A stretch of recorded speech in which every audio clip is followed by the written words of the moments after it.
நாமக்கல் புத்தக திருவிழாவில் சொல்வேந்தர் சுகி சிவம் ஐயா அவர்கள் புத்தகம் என்ன செய்யும் என்கிற தலைப்பில் ஆற்றிய உரையின் முழு தொகுப்பினை இங்கே பதிவேற்றம் செய்திருக்கின்றோம்.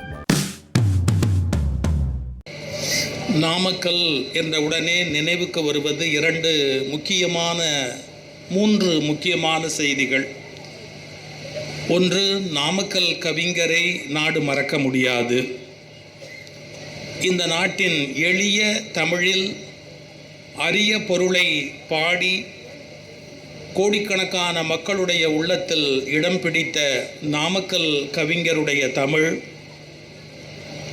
கம்பீரமாக எழுந்து நிற்கின்ற ஒரு அருமையான ஆஞ்சநேயரின் திருக்கோயில், உலகத்தையே தன் பக்கம் பார்க்கும்படியாக திருப்பி அமைத்த கணித மேதை ராமானுஜம், இப்படி பெருமை பெற்ற பல்வேறு பெரியோர்களுடைய புகழை சொல்லிக் கொண்டிருக்கிற இந்த மண்ணிலே உங்களோடு சேர்ந்து கொஞ்ச நேரம் நல்ல செய்திகளை சிந்திப்பதற்கு எனக்கு வாய்ப்பளித்தமைக்காக புத்தக திருவிழா நண்பர்களுக்கும் மாவட்ட நிர்வாகத்துக்கும் என்னுடைய பணிவன்பான வணக்கத்தை முதலில் தெரிவித்துக் கொள்கிறேன். இன்னைக்கு காலையில் கூட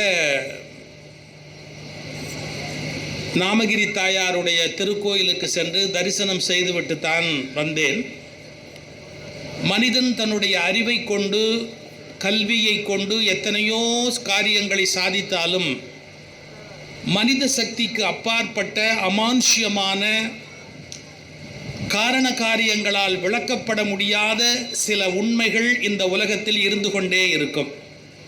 இந்த உலகம் என்பது, கணக்கு என்பது மனிதன் போட்டு கூட்டி பிறகு வகுத்து அவன் சொல்ல வேண்டிய ஒன்று என்று சொல்லிக் கொண்டிருந்த உலகத்தில் காரண காரியங்களை விளக்க முடியாதபடி எந்த கணக்கை கொடுத்தாலும் அதனுடைய வேற்பகுதியை சொல்லக்கூடிய வல்லமையுடையவராக கணித மேதை ராமானுஜம் அவர்கள் விளங்கினார்கள்.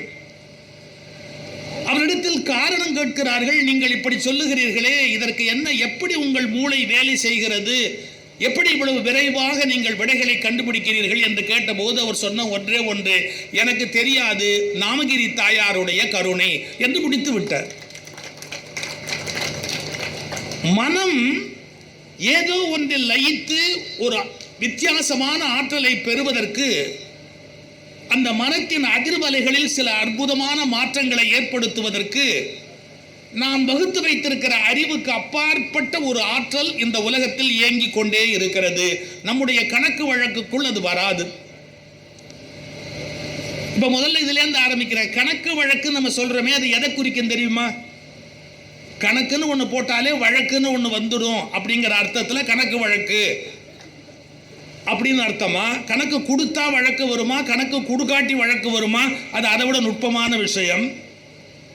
ஆனால் கணக்கு வழக்கு என்ற வார்த்தை எப்படி உருவாயிற்றுன்னு கேட்டால், தமிழிலே 11 கணக்கு என்பது நீதியை சொல்லுகிற ஒரு நூல். 11 கணக்கு நூல்கள் என்று அறம் சார்ந்த நூல்களை 11 கணக்கு என்று வகுத்தார்கள். இந்த வழக்கு என்ற வார்த்தை என்ன பொருள் என்று கேட்டால், மரபு, கஸ்டம் என்று ஆங்கிலத்தில் சொல்வோம். சில விஷயங்கள் நூலில் இருக்காது, ஆனால் மரபில் இருக்கும். இப்போ இந்த கோயிலில் யாருக்கு முதல் மரியாதை அப்படிங்கிறதெல்லாம் எழுத்துப்பூர்வமாக இருக்காது, ஆனால் அந்த கோயிலுடைய அந்த பாரம்பரியத்தில் இருக்கும். ஒரு திருமணத்தில், ஒரு ஜாதியில், பழக்க வழக்கங்களில் இந்த மாதிரி செய்ய வேண்டும் என்பதெல்லாம் நூலில் எழுதி வைத்திருக்க மாட்டார்கள். ஆனால் அது அப்படித்தான் நிகழும், அந்த மரபு வழி நிகழும். அதற்கு வழக்கு என்று பெயர். வழக்கொழிந்து அப்படின்னா அது வழக்கம் என்றால் பின்பற்றுதல். எப்படி அழகாக ஒரு வார்த்தை பட்டான் பாருங்க. ஒன்று ஒரு நூலில் இருக்கணும், இல்லை நடைமுறையில் இருக்கணும். ரெண்டுலையும் இல்லாததை இவன் பேசுவான், கணக்கு வழக்கு இல்லாமல் பேசுவான்பாங்க. அதாவது 11 கணக்கில் சொல்லப்பட்ட அறங்களோடும் அது சேராது, இந்த உலகம் பின்பற்றி கொண்டு வருகிற மரபுகளோடும் அது சேராது. இந்த கணக்கு வழக்கு என்ற இரண்டிலும் இல்லாமல் வாழுகிற மனிதர்களை உலகம் ஒத்துக்கொள்வது இல்லை. மரபில் இருக்கணும், கஷ்டத்தில் இருக்கணும். இப்போ சுந்தரமூர்த்தி சுவாமிகளை அடிமை என்று பேசுகிறார், ஒரு சிவனடியார் வந்து பேசுகிறார், இவர் அடிமை, எனக்கு அடிமை என்று பேசுகிறார். அப்போ அவர் சொல்றாரு, ஆட்சியில் ஆவணத்தில் மற்றொன்று சாட்சியில் நீங்கள் காட்டுக என்று கேட்கிறார். ஆட்சியில்னு சொன்னா கன்வென்ஷன், ஆவணத்தில்னா டாக்குமெண்ட், ஏதாவது எழுதி இருக்கணும். அல்லது அயலார் தங்கள் சாட்சியில் யாராவது ஒரு ஐ விட்னஸ் போட்டு இவன் அடிமைன்னு எழுதி கொடுத்துருக்கணும். இது 3 இல்லைன்னா நான் எப்படி ஒத்துக்குவேன் அப்படின்னு ஒரு லீகல் பாயிண்ட் பெரிய புராணம் என்ற நூல்ல பேசப்படுறது. ஆட்சியில், ஆவணத்தில், அன்றைய அயலார் மற்றார்த்தங்கள் காட்சியில், 3இல் ஒன்றை காட்டுக, 3ல் ஏதாவது ஒன்றை காட்டு அப்படின்னு கேட்கிறார். அது மாதிரி கணக்கு வழக்கு என்று ஒரு வார்த்தை தமிழிலே இருக்கிற ஒரு வார்த்தை. அறம் சார்ந்த வாழ்க்கை வாழ விரும்புகிறவர்கள் எப்படி வாழ வேண்டும் என்று அறநெறிகளை எடுத்து சொன்ன நூல்கள் தமிழில் ஆயிரம். நாம் அதுக்கு யாருக்கு நன்றி சொல்லணும் தெரியுங்களா? சமண முனிவர்களுக்கு நன்றி சொல்லணும். ஏன்னா இந்த உலகத்தில் அறம் பற்றி அதிகம் கவலைப்பட்டவர்கள் சமண முனிவர்கள். அவங்க தான் நிறைய நீதி நூல்களை உலகத்துக்கு எழுதி கொடுத்தார்கள். கொஞ்சம் நாம மனம் தாண்டி ஆராய்ந்தோம்னு சொன்னா திருவள்ளுவர் கூட ஒரு சமண புலவராக இருக்க அதிக வாய்ப்பு உண்டு என்றுதான் ஒரு ஆராய்ச்சி முடிவுக்கு நம்மாலே வர முடியும். ஏனென்றால் நீதி நெறியிலே ஒரு சில கணக்குகளை திருவள்ளுவர் வகுத்து காட்டுகிறார். அறம் சார்ந்த செய்திகளை எடுத்துரைக்கிறார். அதனால் அவருடைய இயல்பின் கணக்கின்படி பார்த்தால் அவர் சமண சமயம் சார்ந்தவராக இருக்க அதிக வாய்ப்பு உண்டு என்று நாம் சொல்ல. எதையுமே முடிந்த முடிவாக சொல்லக்கூடாது.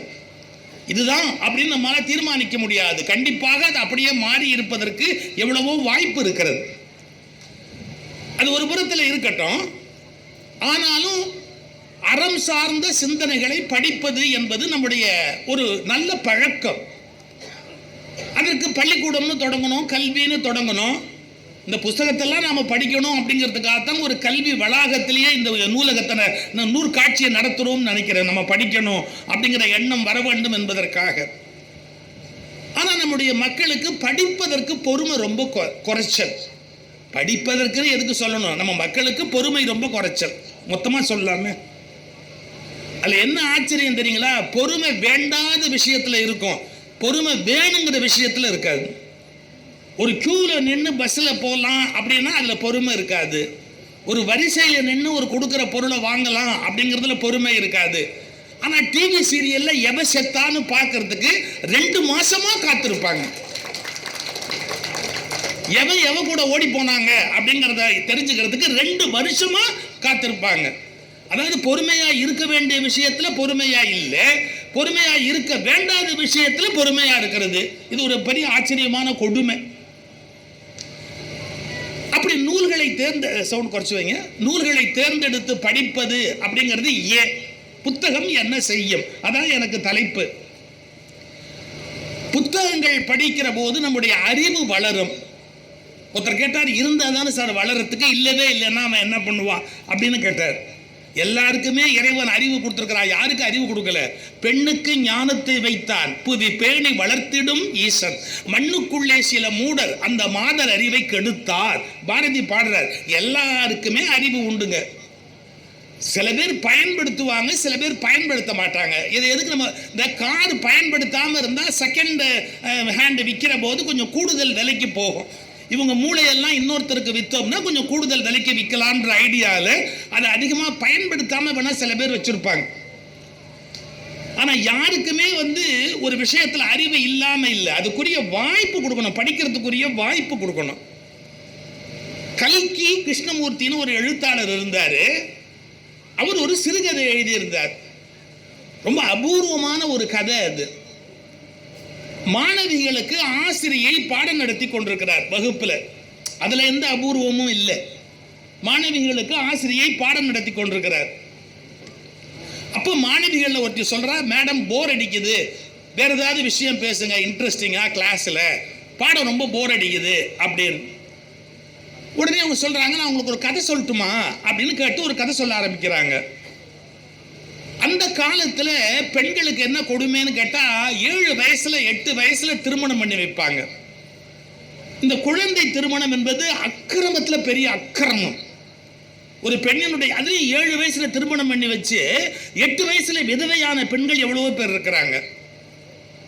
பாரதியார் தன்னுடைய மைத்துனியை பார்க்கிறார், மனைவியினுடைய தங்க மைத்துனி. ரொம்ப இளம் வயதிலேயே பாரதியாருடைய அந்த மைத்துனி விதவை ஆயிட்டார். அந்த பாரதியால தாங்க முடியல. செல்லம்மா பாரதியே சின்ன வயதுல பாரதிய பலி கொடுப்ப, பாரதிக்கு 39 வயசு, அதனால இளமையான வயதிலேயே விதவையானவள் செல்லம்மா பாரதி. அவருடைய மைத்தினி இன்னும், அதாவது திருமணமாகி கொஞ்ச நாள்லயே போயிட்டாங்க கணவர், இளம் வயதுல விதவை ஆயிட்டார். அந்த காலத்தில் இதை பற்றி யாரும் கவலைப்படலை. பெண்களுக்கு இப்படி ஒரு அநியாயம் இழைக்கிறோமே அப்படிங்கிறத பற்றி கவலைப்படலை. ஆனால் எனக்கு இருக்கிற ஆச்சரியம் என்னன்னா, அந்த காலத்தில் குழந்தை திருமணம் அநியாயங்கிறத இப்போவாவது நாம் கண்டுபிடிச்சோம். ஆனால் இந்த காலத்திலையும் குழந்தை திருமணம் ஒன்றும் பெரிய அநியாயம் இல்லைன்னு பேசுகிற அதிசயமான மனிதர்களை இந்த நூற்றாண்டிலும் பார்த்து கொண்டிருக்கிறோம். அது ஒன்றும் பெரிய தப்பு இல்லை, ஏன்னா எனக்கே அதுதான் நடந்தது அப்படின்னு பெருமையாக பேசுகிற எத்தனையோ வேடிக்கை மனிதர்களை இன்றைக்கு பார்த்து கொண்டிருக்கிறோம். அது பாவத்தில் பெரிய பாவம், ஒரு பெண்ணினுடைய வாழ்க்கையை நாசமாக்குகிற பாவம் அது. கல்கி என்ன பண்றாரு, ஒரு கதை எழுதுறாரு. அந்த கதையில வர டீச்சர் பாடம் சொல்லி கொடுத்துட்டு இருக்கிறாங்க. ஒரு கதை சொல்றாங்க. ஒரு பொண்ணு இளம் வயசுல விதவை ஆயிட்டா. அந்த பொண்ணை வெளியில கூட்டிட்டு போகவும் முடியாது, வீட்டிலேயே விட்டுட்டு போகவும் முடியாது. ஏன்னா வெளியில கூட்டிட்டு போனா நல்லது கெட்டதுக்கு திட்டுவாங்க. ஒரு கல்யாணத்துக்கு நீ இப்படி ஒரு பொண்ணை கூட்டிட்டு வரிய, இது நியாயமா அப்படின்னு கேட்பாங்க. அப்ப பொண்ணை கூட்டிட்டு போக முடியாது. வீட்டில் விட்டுட்டு போகலாமா, வயசுக்கு வந்த பொண்ணை வீட்டில் எப்படி விட்டுட்டு தனியாக போக முடியும்? போகவும் முடியாது. ரொம்ப சிரமப்பட்டு ஒரு உறவினருடைய திருமணத்துக்கு போகிறாங்க. நம்ம நம்புறது கஷ்டம். அந்த பொண்ணுக்கிட்ட சொல்கிறாங்க, இது மாதிரி மாடிப்படி ஏறி போகிற இடம், அந்த படி ஏறுறதுக்கு கீழே ஒரு இடம் இருக்கும். இப்போல்லாம் நம்ம வீடு கட்டும் போது அந்த இடத்த பெருசாக லெட்ரின் கட்டுவோம். படி ஏறி திரும்புகிற இடத்துல நடுவில் ஒரு இடம் கிடைச்சா அதில் ஒரு லெட்ரின் கட்டுவோம். அந்த மாதிரி ஒரு இடத்துக்குள்ளே அந்த பொண்ணை கூப்பிட்டு உள்ளே போய் உட்காரு, நாங்கள் முகூர்த்தத்துக்கு போயிட்டு சாப்பிட்டுட்டு எல்லாம் வெளியில் வர வரைக்கும் நீ வெளியிலேயே வரக்கூடாது, எங்கேயும் நீ வரக்கூடாது, யார் கண்ணிலையும் படக்கூடாது, பட்டா உன்னை தப்பாக பேசுவாங்க, அந்த படிக்கட்டுக்கு கீழே போய் உட்காந்துக்கோ அப்படின்னு பொண்ணை உள்ளே விட்டுட்டு அந்த அப்பா அம்மா உள்ளே போயிட்டாங்க. அந்த பொண்ணு அங்கேயே உட்காந்துருக்கு. பாம்பேலேருந்து வந்த ஒரு பையன் அவன் படியில் ஏறி இப்படி போகும்போது அந்த படிக்கட்டு கீழே இருக்கிற அந்த பொண்ணை இப்படி பார்க்குறான். ஏன் இந்த பொண்ணு இப்படி உட்காந்துருக்கிறா அப்படின்னு வேற ஒருத்தட்ட விசாரிக்கிறான். அவள் இளமையான வயசுல விதவை ஆயிட்டாப்பா, அவளால வேற வழி இல்லை, நல்ல காரியத்தில் கலந்துக்க கூடாதுன்னு உட்காந்து வச்சிருக்கிறாங்க. அவனுக்கு மனசு கேட்கல, இது என்ன அநியாயம். உடனே ஒரு காயத்தை எடுத்தான், அதில் பேனால எழுதினான், நீ விரும்பினால் நான் உன்னை மறுமணம் செய்து கொள்ள தயாராக இருக்கிறேன். ஆனால் ஒன்று, இன்னைக்கு இரவு நான் பாம்பே மெயிலுக்கு புறப்படணும், ரயிலில் போகிறதுக்கு முன்னாடி உன் முடிவு எனக்கு தெரிஞ்சாகணும், தெரிஞ்சால் உங்கள் அப்பா அம்மாட்ட நான் பேசுகிறேன், நீ உன்னுடைய முடிவை எனக்கு உடனே சொல் அப்படின்னு ஒரு காகிதத்தில் எழுதி அப்படி படிக்க தாண்டி போகும்போது கசக்கி கீழே அப்படி தூக்கி அந்த பொண்ணுக்கிட்ட போட்டுட்டு அவன் போயிட்டான். அந்த பொண்ணை பிரிச்சுட்டு அப்படியே கண்ணில் தண்ணி விட்டு அழுதுகிட்ட உட்காந்துருக்கு. ஆனால் அன்னைக்கு இரவுக்குள்ளே இவன் முடிவு சொல்லலை, அவனும் ஊருக்கு புறப்பட்டு போயிட்டான். அந்த பொண்ணுக்கு திருமணமும் நடக்கலை. அவள் வீட்டுக்கு வந்ததுக்கு அப்புறம் அப்பா கிட்ட சொல்றா, அப்பா தயவு செய்து எனக்கு ஒரே ஒரு காரியம் பண்ணு, என்ன பள்ளிக்கூடத்தில் போய் படிக்க வையின்னா. அந்த பொண்ணு ஏன் அழுதுன்னு உங்களுக்கு புரியுதா? அவன் என்ன எழுதியிருக்கிறான்னு அவளுக்கு தெரியாது. அது தெரிஞ்சிருந்தா அவனுக்கு மறுவாழ்க்கை கிடைச்சிருக்கும். அப்பா என்னை பள்ளிக்கூடத்தில் படிக்க வையினார். எதுக்கு தெரியுங்களா? யாருக்கும் தெரியாம அந்த கடிதத்தை படிக்கிறதுக்காகவே என்னை பள்ளிக்கூடத்தில் படிக்க வைன்னு கெஞ்சிரா அவர். அம்மா வேண்டான்னு எதிர்க்கிறா. அது எப்படி இந்த பொண்ணு வயசுக்கு வந்த பொண்ணை போய் படிக்க வைக்கிறது, ஒன்றும் வேண்டியது இல்லை அப்படிங்கிறா. அப்பா சொல்றார், முடியாது, அவளுக்கு வாழ்க்கையே போயிடுச்சு, படிக்கட்டுமே, உனக்கு என்ன வந்தது அப்படின்னு அந்த பொண்ணை படிக்க வைக்கிறார். அந்த பொண்ணு படிச்சு பெரியவளாயின்னு இந்த டீச்சர் பேசிக்கிட்டே போறாங்க, கதையை சொல்லிக்கிட்டே வராங்க. உங்களுக்கு தெரியும், ஸ்டூடெண்ட்ஸுக்கு ஒரு எல்லைக்கு மேலே பொறுமையா இருக்காது. அவங்க கேட்டாங்க, டீச்சர் சும்மா கதையை இழுத்துக்கிட்டே போறீங்களே, கடைசியா அந்த பொண்ணு என்ன ஆனா அப்படின்னு. அந்த பொண்ணு தான் இப்ப டீச்சர் ஆகி உங்க முன்னாடி பாடம் நடத்திக்கிட்டு இருக்கிறா அப்படின்னு முடிச்சாங்க. இது கல்கியினுடைய அருமையான ஒரு கதை. ஒரு பெண்ணுக்கு கல்வி என்பது இல்லைன்னா வாழ்க்கை எவ்வளவு வீணா போயிடும் அப்படிங்கிறதுக்கு புரிய வைக்கிறதுக்காக அமரர் கல்கி எழுதின கதை. இதுல 2 செய்தி இருக்கு. இளம் வயதில் 8 வயதில் 7 வயதில் பெண்களுக்கு திருமணம் செய்கிற அதிமுட்டாள்தனமான கொடுமை இருக்கிறது, அது தவறானது. பெண்ணை படிக்க விடாதபடி தடுப்பது என்பது அதை விட அயோக்கியத்தனமானது. அந்த பெண்ணை படிக்க வைத்து கல்வி கொடுக்க வேண்டும் என்று கருதிய சான்றோர்களை எல்லாம் இந்த நாடு மதிக்க வேண்டும். படி, நீ படித்தால் மட்டுமே முன்னேற முடியும் என்று படிப்பதற்கான காரணங்களை ஒவ்வொரு காலகட்டத்தில் ஒவ்வொருவர் நமக்கு வலியுறுத்தினார்கள். பெண் கல்வியை பாரதி வலியுறுத்தினார், திருவிக வலியுறுத்தினார், தந்தை பெரியார் வலியுறுத்தினார். பெரியார் ஒரு வார்த்தை சொல்றார், எப்பா பொம்பளை பிள்ளைங்கிட்ட இருந்து கரண்டியை பிடுங்கிட்டு புஸ்தகத்தை கொடுங்கப்பா அப்படின்னார். ஏன்? படிக்கட்டும், அவங்க படிச்சாதானே உருப்பிடுவாங்க அப்படின்னு. கொஞ்சம் யோசிச்சு பாருங்க, அதுக்காக கரண்டியை பிடுங்க வேண்டாம். ஏன்னா இப்பவே பல பேர் குக் பண்ணி சாப்பிடாம புக் பண்ணி சாப்பிட்டுக்கிட்டு உட்காந்துருக்கிற காலம் இது. இன்னும் கரண்டியை வேற பிடுங்கிட்டாங்கன்னா நிலைமை ரொம்ப மோசமாக போயிடும். இந்த நீலகண்டன் திருச்சியில் ஒரு பேச்சாளர் பேசுவார், ரொம்ப நல்லா சொன்னார். முன்னெல்லாம் குழந்தை வீட்டில் அழுதுதுன்னா அம்மா என்ன சொல்லுவா, ஒரு 5 நிமிஷம்ப்பா இந்த வெந்துரும்பா, 5 நிமிஷம்பா வெந்துரும்பா. இப்போ அப்படி இல்லை, 5 நிமிஷம்ப்பா வந்துரும்பான்னு. ஏன்னா வெளியில இருந்தா ஜொமேட்டோவில் வந்தாகணும், எல்லாமே வந்துரும்பான்னு சொல்கிற காலம். இதை எதுக்கு சொல்ல வரேன், பெண் கல்வி என்பது முக்கியம், படிப்பது என்பது முக்கியம். அப்படி படித்தா மட்டும்தான் வாழ்க்கையில் உயர்ந்த இடத்தை அடைய முடியும். சார், இன்னைக்கு நீங்க பெருமையா உங்க மாவட்ட ஆட்சித்தலைவரை பாராட்டி சொன்னீங்கல்ல, பெண் கல்வி என்ற ஒன்று வாய்த்ததால் தானே பெண் ஒரு மாவட்டத்தின் ஆட்சித்தலைவராக அமர்ந்து ஆட்சி செய்ய முடியுது. கல்வி ரொம்ப முக்கியம் சார், படிப்பு ரொம்ப முக்கியம். புத்தகம் என்ன செய்யும்? ஒரு கிராமத்து பெண்மணியை மாவட்ட ஆட்சித்தலைவராக ஆக்கி காட்டும். வேற என்ன பண்ண முடியும்? ஒரு புத்தகம் என்ன செய்யும்? என்ன வேணாலும் செய்யும். எங்க வேணாலும் வாழ்க்கையில உயர்த்தி கொண்டு போய் உட்கார்த்தி வைக்கும். அது மட்டும் இல்ல, நீங்க இன்னும் புத்தகம்னு இல்லை, நீங்க விரும்பி படிக்கிற பல்வேறு புத்தகங்கள் உங்களுடைய வாழ்க்கையை பல வகையில மாற்றி அமைக்கும், சிக்கல்ல இருந்து விடிவு காண்பதற்கு உதவியா இருக்கும். இதே ஈரோடு இதே மாவட்டத்தில் திருச்செங்கோடுல ஒரு முறை நான் கண்ணகி விழாவுக்கு பேச வந்திருந்தேன். திருச்செங்கோடு கண்ணகி விழாவில் கீழே அந்த கோயில் இதில் மாதிரி ஷெட்டு போட்டு அதில் விழா நடக்குது. அப்போ மத்திய இணை அமைச்சராக சகோதரியார் மாண்புமிகு சுப்புலட்சுமி ஜெகதீசன் அவர்கள் மத்திய இணை அமைச்சராக இருந்தாங்க. அங்கே ஒரு பிரச்சனை ஓடிக்கிட்டு இருந்தது. திருச்செங்கோடில் ஒரு பிரச்சனை எப்படின்னா, கண்ணகி கோட்டம் அங்கே கட்டணும் அப்படின்னு. ஏன்னா அதுக்கு முந்தின இருந்த ஆட்சியில் இருந்த அரசில் கண்ணகி கோட்டத்துக்குன்னு நிலம் ஒதுக்கிறது, நிதி ஒதுக்கிறது. அங்கே தான் கண்ணகி வந்து மேலே போனா, அவ நின்று மேலே போன இடம் திருச்செங்கோடு மலை. இன்னும் ஒரு கோணத்தில் ஒரு மார்பு உடையவராக திருச்செங்கோடு மூர்த்தி இருக்கார் இல்லையா, அது ஒரு மாமூலை உடைய கண்ணகியைத்தான் குறிக்குது அப்படின்னு ஒரு ஆர்குமெண்ட். எல்லாமே ஒரு சிந்தனை தானே, அது உண்மை பொய் என்பதெல்லாம் வரலாற்று ஆய்வுக்கு உட்பட்டது. அப்படி ஒரு ஐடியா இருந்ததால இது கண்ணகி இந்த இடத்துல இருந்து தான் இறைவனை நோக்கி மேலே போனா, அதனால கண்ணகிக்கு இங்கே கோட்டம் கட்டணும் அப்படின்னு ஒரு குரூப் வந்து அமைச்சர்கிட்ட வற்புறுத்துறாங்க. கண்டிப்பா மேடையிலையும் மனு கொடுக்குறாங்க, நீங்க இங்க அறிவிக்கணும், இந்த மாதிரி கண்ணகி கோட்டம் கட்டுவோம்னு அறிவிக்கணும் அப்படின்னு. அவங்க பேசும்போது என்ன சொன்னாங்க, முதல்ல பேசும்போது நீங்கள்லாம் சொல்றீங்க இது கண்ணகி இங்கே தான் மேலே போனான்னு சொல்லி, ஆனால் நான் என்ன பண்ண முடியும், எங்கள் தலைவர் அதை ஒத்துக்கலை. கேரளாவில் இருக்கிற அந்த பீர் மேடா தேவி மேடா அதுகிட்ட இருந்து தான் கண்ணகி கோயில் இருக்கு, அவள் அங்கேருந்து தான் மேலே போனா அப்படிங்கிற வரலாற்றை தான் அவர் ஒத்துக்கிறார். இங்கேருந்து கண்ணகி மேலே போனதாக சிலப்பதிகாரத்தில் இல்லை அப்படிங்கிறது அவருடைய அபிப்பிராயம். நான் எப்படி சொல்ல முடியும், நான் அமைச்சர். ஆனால் ஒரு இலக்கியம் வரலாறு இதுக்கெல்லாம் விளக்கம் சொல்றதுக்கு எனக்கு தகுதி இல்லை. அதோட நிறுத்தி இருந்தா பரவாயில்ல, இதுக்கெல்லாம் விளக்கம் சுகீசிவம் சொல்லுவான்ட்டு உட்காந்துட்டாங்க.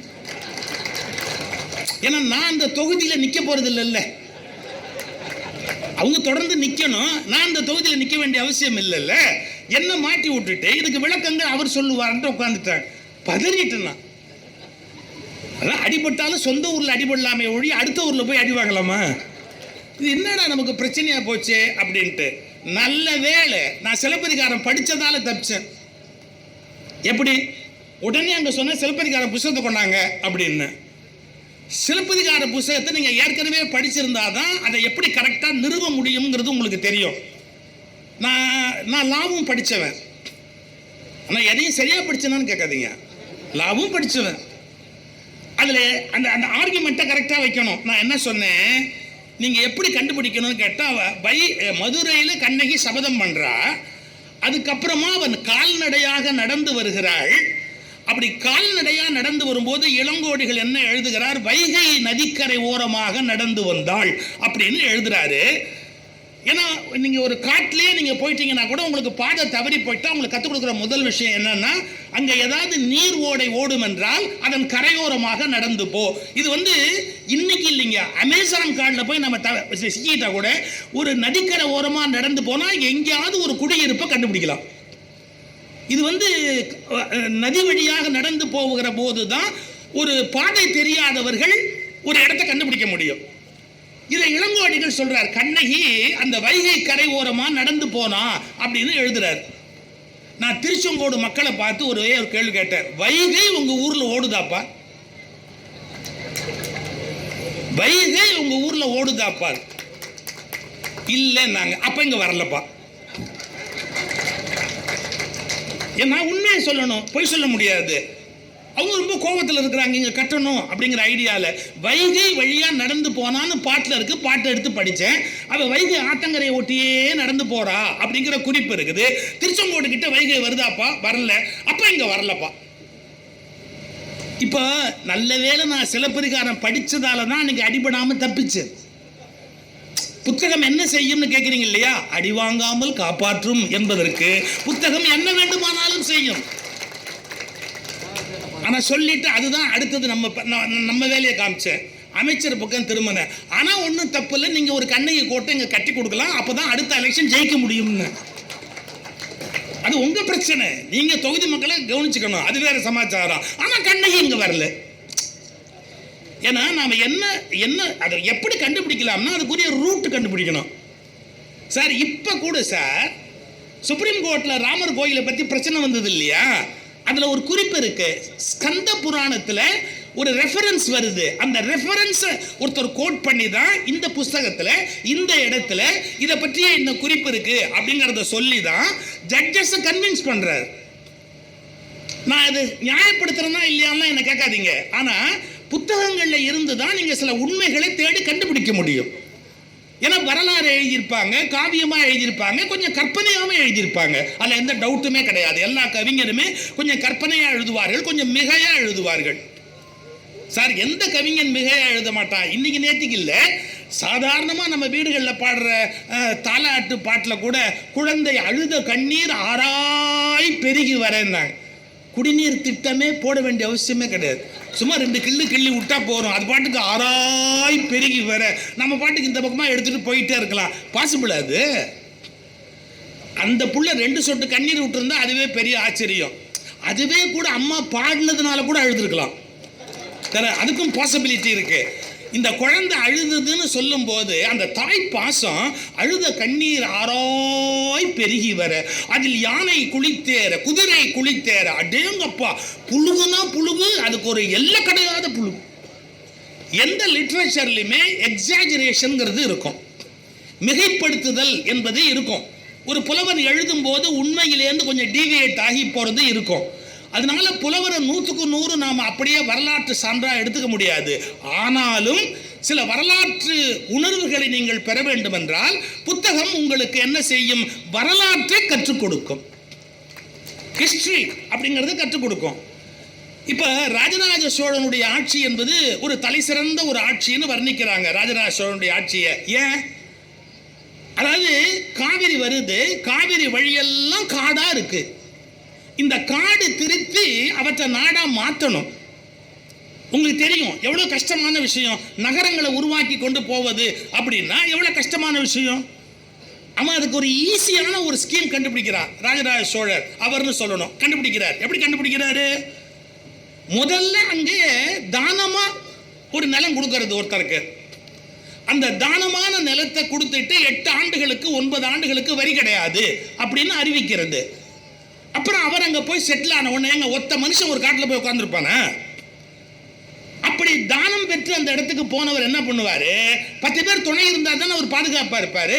அவரே 10 பேர் கூட்டிட்டு வந்துருவார். இல்லை என்ன அழகு பாருங்க. அதுக்காக தொடர்ந்து ஒரு வரி கட்டாமே இருந்தால் கவர்மெண்ட் என்ன ஆகுறது? 8 ஆண்டுகளுக்கு பிறகு வரி உண்டுன்னுட்டான். 8 வருஷம் 9 வருஷம் வரைக்கும் வரி விலக்கு உண்டு. அப்புறமா வரி கட்டணும். ஏன்? அப்பதான் அடுத்த ஊருக்கு அவர் போவார்.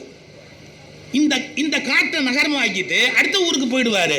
இப்படியே தன்னுடைய அந்த ஆட்சி பொறுப்பில் இருக்கிற பகுதிகளை, நகரங்களை உருவாக்குவதற்கு ராஜராஜ சோழன் ஒரு அருமையான திட்டத்தை வகுக்கிறார். கொஞ்சம் யோசிச்சு பாருங்க. அந்த காலத்தில் ஒரு நகரை நிர்மாணிப்பதற்கு உரிய அந்த ஏற்பாடு எப்படி செய்யணும்? இறையிலி நிலங்கள் அப்படின்னு தானமாக ஒரு குறிப்பிட்ட சமூகத்துக்கு கொடுக்கறது. கொடுத்து 8 ஆண்டுக்கு வரி கிடையாது அப்படின்னு சொல்றது. அவங்க எல்லாரையும் கூட்டிட்டு வந்து ஊரை அமைச்சதுக்கு அப்புறமா இங்க இருந்தா வரி கட்டணும், நீங்க அதனால அடுத்த ஊருக்கு போங்கோ அப்படின்னு அனுப்புறது. இப்படி நகரத்தை விருத்தி செய்கிற பழக்கத்தை ராஜராஜ சோழன் கையாண்டிருக்கிறார். இதை நீங்க எங்கேருந்து போய் தெரிஞ்சுக்குவீங்க? குடவாயில் பாலசுப்ரமணியம் புக்கு படிக்கணும், தம்பி மன்னர் மன்னனுடைய புக்கு படிக்கணும், அதே மாதிரி கல்கியனுடைய நாவல் படிக்கணும். அதெல்லாம் படிக்கும் போது தான் நமக்கு வரலாற்றில் நடந்த சில உண்மைகள் தெரியும். சார், பொன்னியின் செல்வன் கல்கி எழுதினது 100க்கு 100 சரித்திரத்தை பின்பற்றியது அல்ல. நீங்க அந்த அந்த அந்த விழிப்போடையும் இருக்கணும். அதுதான் நம்ம மாற்ற இருக்கிற கெட்ட குணம். ஒன்று எதையாவது நம்பினா 100க்கு 100 நம்பி கெட்டு போயிடுறான். 100க்கு 100 உண்மையா யாரும் சொல்ல மாட்டாங்க. அவங்கவுங்களுக்கு வேண்டிய உண்மையை தான் சொல்லுவாங்களே ஒழிய யாருமே எல்லாருக்கும் வேண்டிய உண்மையை சொல்லிட்டு உதவாங்க மாட்டாங்க.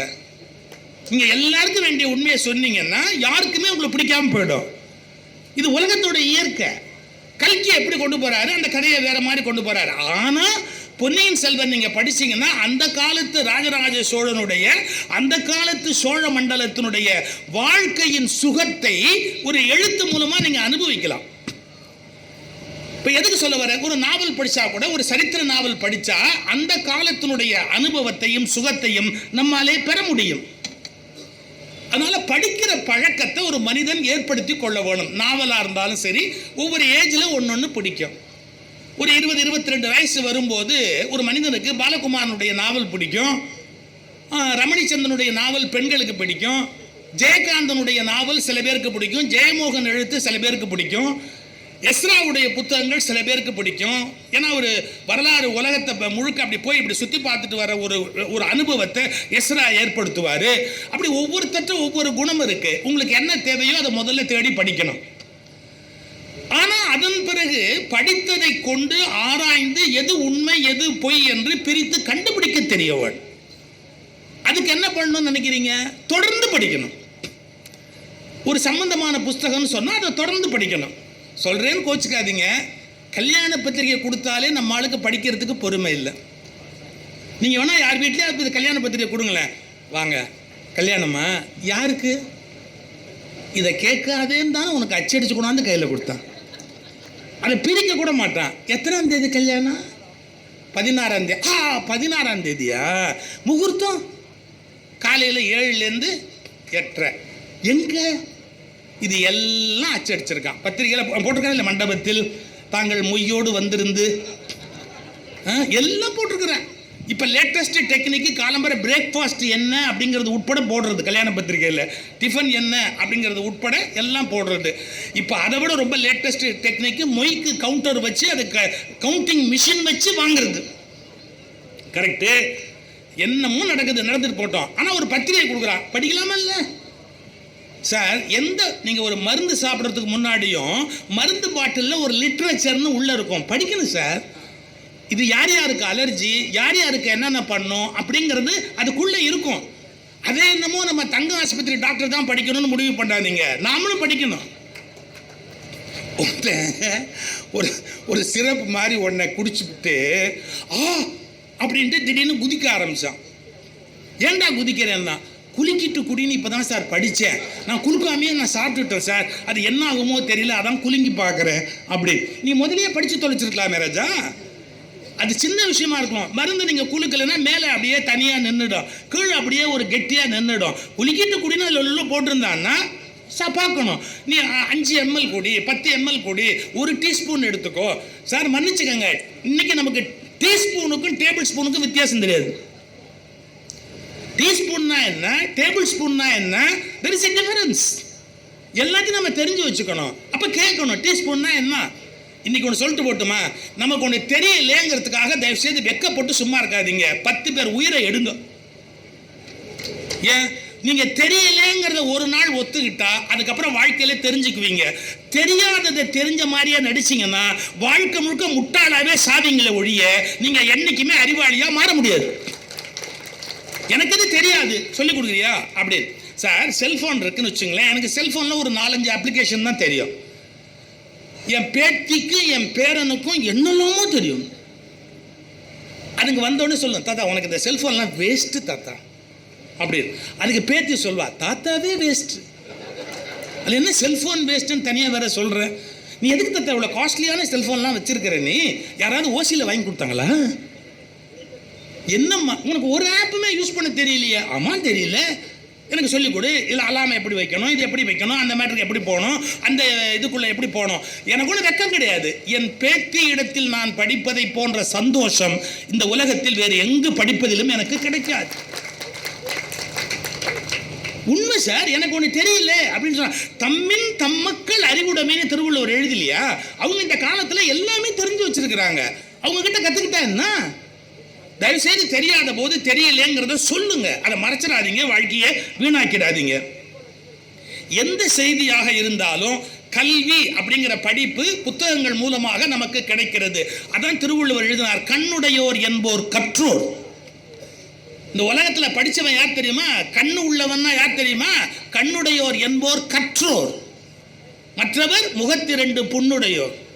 இந்த இடத்துல ஒரு புண்ணு, இங்கே ஒரு புண்ணு, அவ்வளோதான். படிக்காதவன் இந்த உலகத்தில் ரெண்டு பக்கம் ரெண்டு புண்ணோடு இருக்கிறான் அப்படி. இப்போ சார் படிக்கிறதுங்கிறது ஒரு அவசியம் இல்லைங்கிற ஒரு மைண்ட் செட்டு உருவாயிருக்கு. அது நல்லதில்லை. தமிழில் புத்தகம் பேசுது அப்படின்னு ஒரு பத்திரிகை ஒன்று வருது. அந்த சவுண்ட் கூட்டுறீங்க, சவுண்ட் கூட்டாதீங்க, குறைச்சி வைங்க, சவுண்ட் குறைங்க ப்ளீஸ், குறைங்க. புத்தகம் பேசுது அப்படிங்கிற பத்திரிகையில் இன்னைக்கு படிக்கிற பழக்கம் எவ்வளவு தூரத்துக்கு குறைஞ்சிக்கிட்டே வருது அப்படிங்கிறதுக்கு அவங்க ஒரு இன்சிடென்ட் எடுத்து போட்டிருந்தாங்க. டிவியில் ஒரு நிகழ்ச்சி, உங்களுக்கு தெரியும், நீயா நானா ஒரு நிகழ்ச்சி. ஆக்சுவலாக எல்லார் வீட்லேயுமே நடக்கிறது நானா நீயா தான். நானா நீயா, ஒரே ஒரு வித்தியாசம், அங்கே கோட்டு போட்ட கோபிநாத் ஒருத்தர் தான் இல்லை, மிஸ்ஸிங். மற்றபடி எல்லார் வீட்லேயுமே நீயா நானா தான் நடந்துக்கிட்டே இருக்கும் எப்போவுமே. அதில் என்ன நடந்திருக்கு, படிப்பதை பற்றி ஒரு ப்ரோக்ராம் நடந்திருக்கு. எனக்கு நான் அதை பார்த்துட்டு ஆச்சரியப்பட்டு போனேன். புத்தகம் படிக்கணுங்கிறது ஒன்றும் அப்படி ஒன்றும் பெரிய கட்டாயம் இல்லை.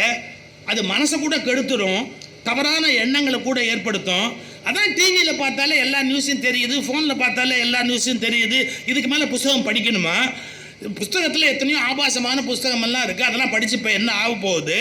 இப்படி புத்தகம்னு ஒரு சைடு இதை பற்றி விமர்சனம் பண்ணுறாங்க. அவங்க எல்லாரும் குறிப்பிடுறது புத்தகம்னு சொல்வது நல்ல நூல்களை அல்ல, வெகுஜன பத்திரிகைகளை சொல்கிறாங்க.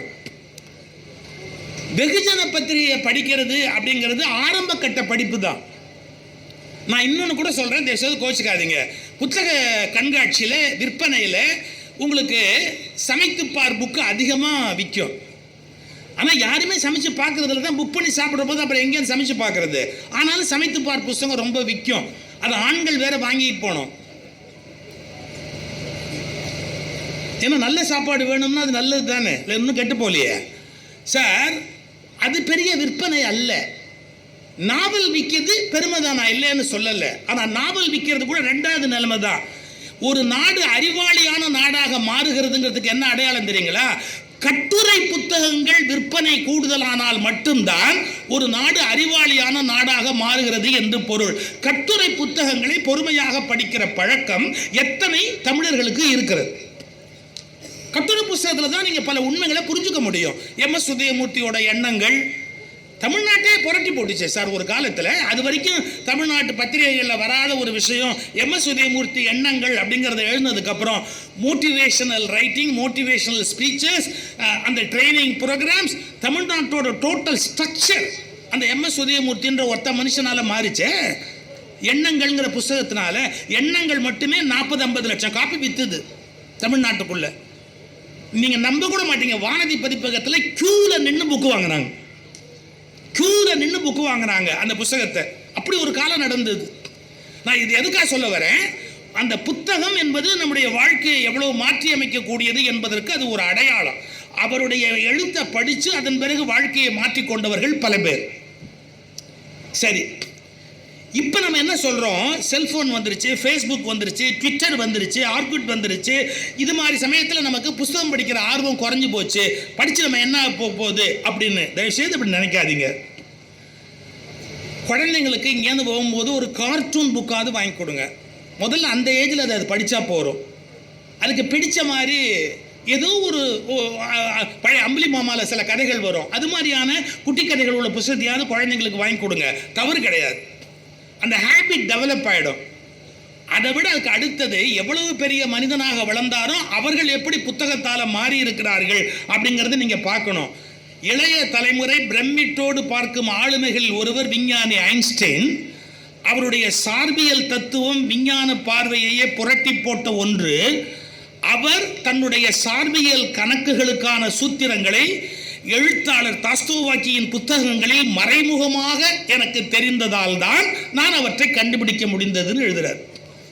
கொஞ்சம் யோசிச்சு பாருங்க, ஐன்ஸ்டீனுக்கு புதிய சிந்தனைகள் தோன்றுவதற்கு ஒரு எழுத்தாளனுடைய புத்தகம் துணையுடையதாக இருக்கிறது. அப்போ ஒரு ஐன்ஸ்டீனை இப்படி சொல்லாம புத்தகம் என்ன செய்யும்? ஒரு ஐன்ஸ்டீனை உருவாக்கும். புத்தகம் என்ன செய்யும்? ஒரு அம்பேத்கரை உருவாக்கும். ஐன்ஸ்டீன் என்ன செய்யும்? அந்த புத்தகம் என்ன செய்யும்? அது ஒரு ஜவஹர்லால் நேருவை உருவாக்கும். ஜவஹர்லால் நேரு ஒரு முறை லிஃப்ட்ல மாட்டிக்கிட்டாரு. டக்குன்னு எந்திரிச்சு வந்தாரு. அவரே லிஃப்ட்ல போகணும்னு லிஃப்ட்டுக்குள்ள பூந்தாரு. லிஃப்ட்டை ஆப்ரேட் பண்ணாரு. நடுவழியில் ஸ்டக்காய் நின்று போச்சு.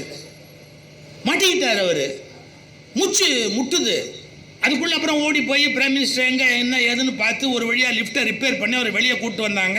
ஒரு 40 நிமிஷம் ஆகிப்போச்சு. லிஃப்ட்டை விட்டு வெளியே வந்த உடனே ஒரே ஒரு கேள்விதான் நேரு கேட்டாரு. என்ன கேட்டார் தெரியுங்களா? எப்ப லிஃப்ட்ல ஒரு புஸ்தகம் வச்சிருந்தா படிச்சிருப்பேன்ப்பான்னாரு. ஒரு 40 நிமிஷம் எனக்கு வேஸ்டா போச்சப்பா. அது ஒரு புஸ்தகம் வச்சிருந்தா நான் படிச்சிருப்பேன்ல. இனிமேல் லிஃப்ட்ல ஒரு புக்கு வைங்கப்பா அப்படின்னாரு. யோசிச்சு பாருங்க. அதனால புத்தகம் என்ன செய்யும்னு கேட்டா, புத்தகம் உங்களை என்னவா வேணாலும் செய்யும். உங்களை யாரா வேணாலும் மாற்றும். எங்கோ இருக்கிற ஒருத்தரை யாரோ ஒருவராக உயர்த்தக்கூடிய சக்தி அந்த புத்தகத்துக்கு உள்ள இருக்கு. அதனால புத்தகத்தை தேடி படிக்கணும்.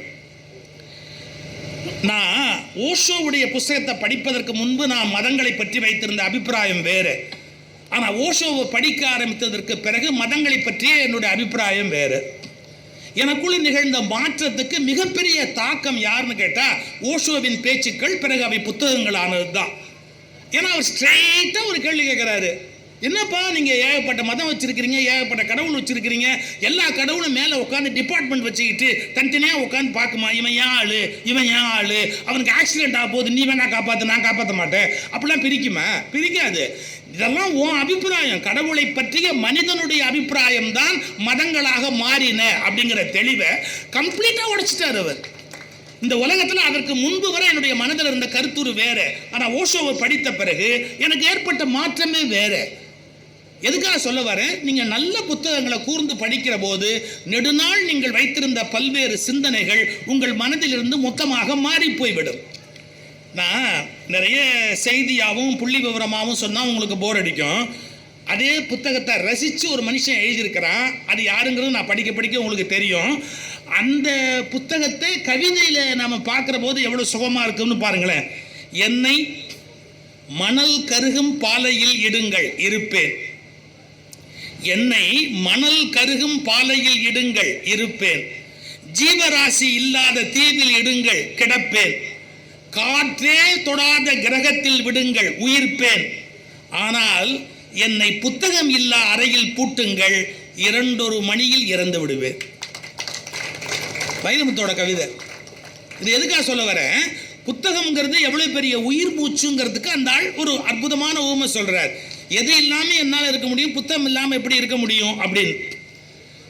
சில நூல்கள் மலைகள் பார்க்கலாம், பெயர்க்க முடியாது. பெரிய மலையா இருக்கும்.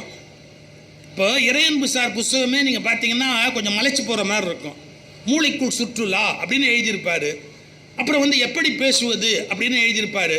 பார்த்தீங்கன்னா இத்தாக்கட்டி புக்காக இருக்கும். அது சுற்றுலாவுக்கு முன்னாடி தலை சுற்றுது அதை பார்த்தாலே. ஆனால் அதையும் இப்போ என்கிட்ட சில பேர் கேட்பாங்க, புஸ்தகம் பெருசு பெருசாக இருக்குது எப்படி சார் படிக்கிறதுன்னு. ஏன்பா நீ ஆரஞ்சு திங்கிறத வந்தான்னு அப்படியே திம்பு. ஆரஞ்சு சாப்பிட்றேன்னு ஆரஞ்சு சொலை அதில் வந்து 10 சொலை இருக்கு, லபுக்குன்னு அப்படியே வாயில போட முடியும். ஒன்றுன்னா உரிச்சு தான் சாப்பிட்லாம். ஒரு நாளைக்கு 2 பக்கம் படி போறாத, அன்னன்னைக்கு 2 பக்கம் படித்தா தூக்கம் தானாக வரும், படுத்துடு.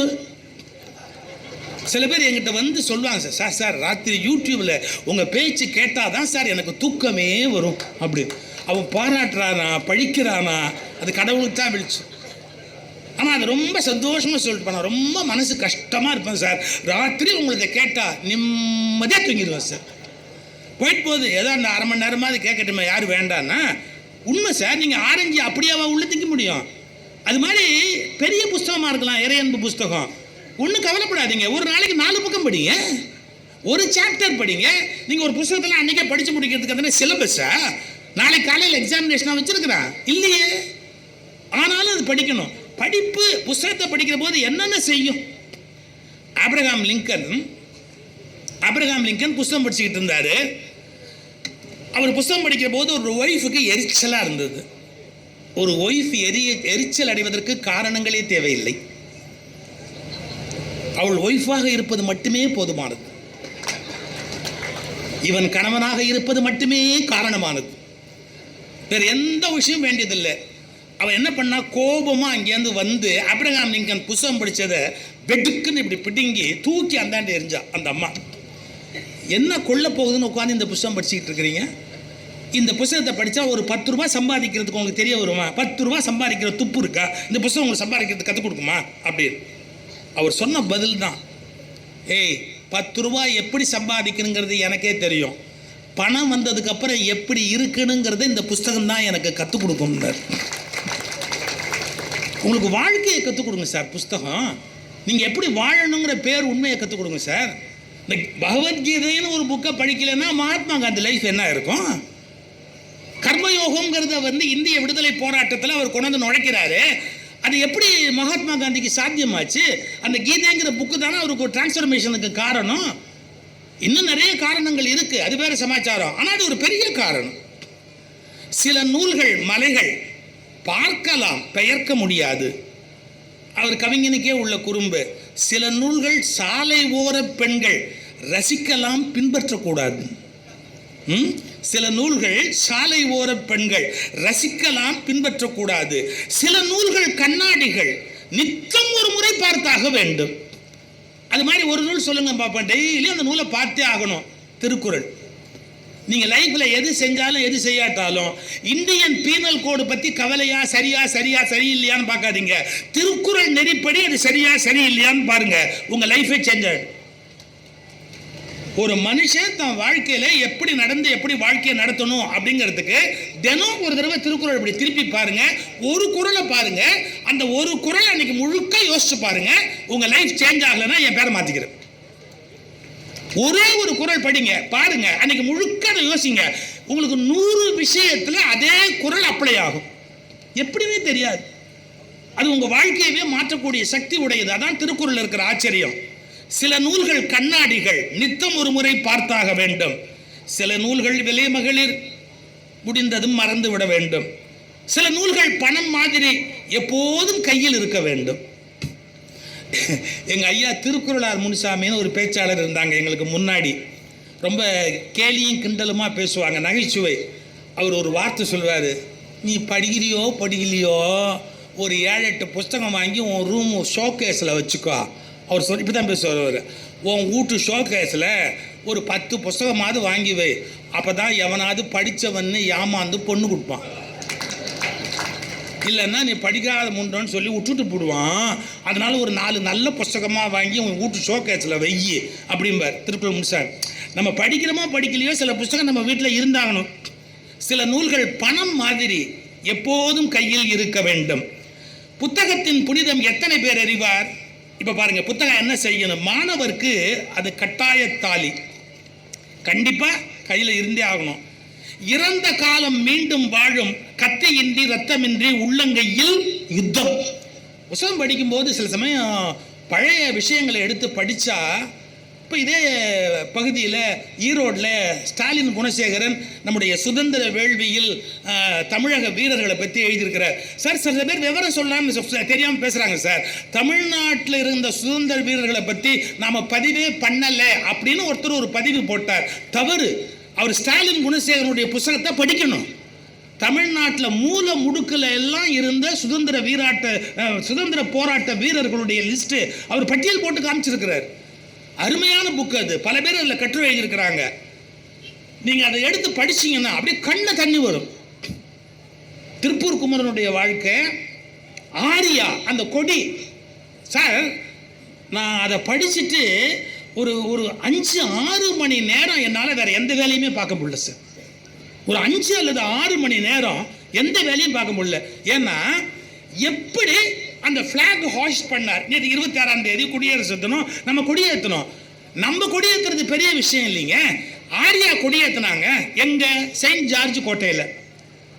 பெரிய கொடிமரம் இருக்கு, அதில் ஏற்ற முடியாது. ஏன்னா அதில் கொடியேற்றுவது ஒரு சுலபம் கிடையாது.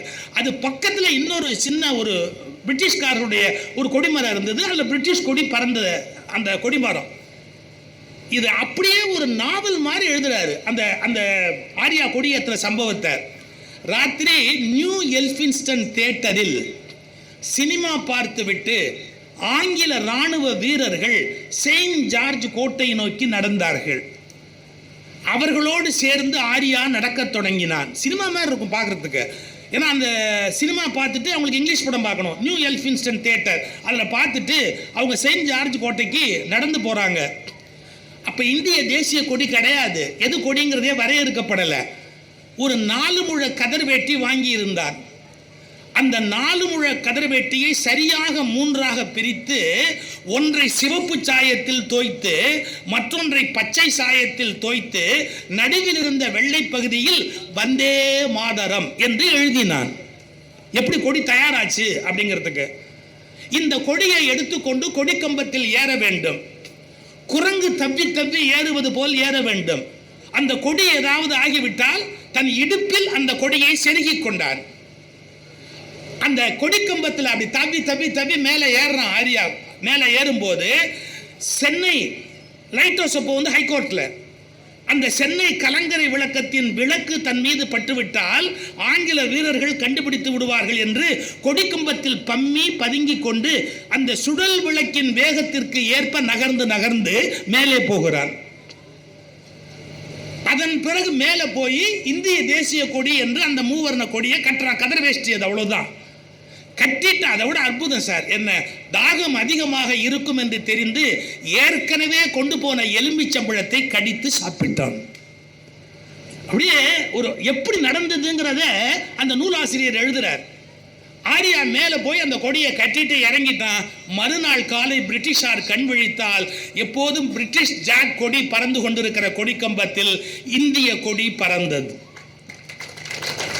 ஏன் சார் அந்த ஆரியாவை மறக்க முடியுமா சார்?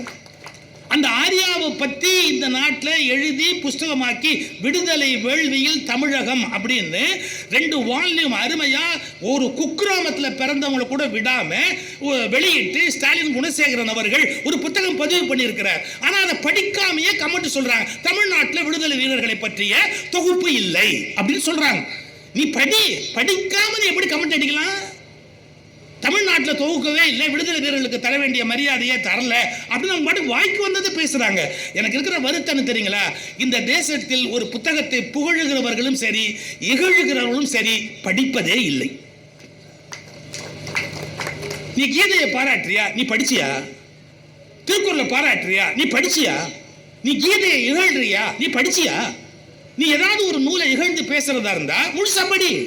படிக்காம நிகழ்ந்து பேசாத. எவனோ சொன்னா வாட்ஸ்அப்ல வந்தது, எவனோ சொல்ல சொல்ல சொல்ல சொல்ல இன்னொருத்தர் சொன்னா அது மோசமாக தான் இருக்கும், அப்படி பேசாத.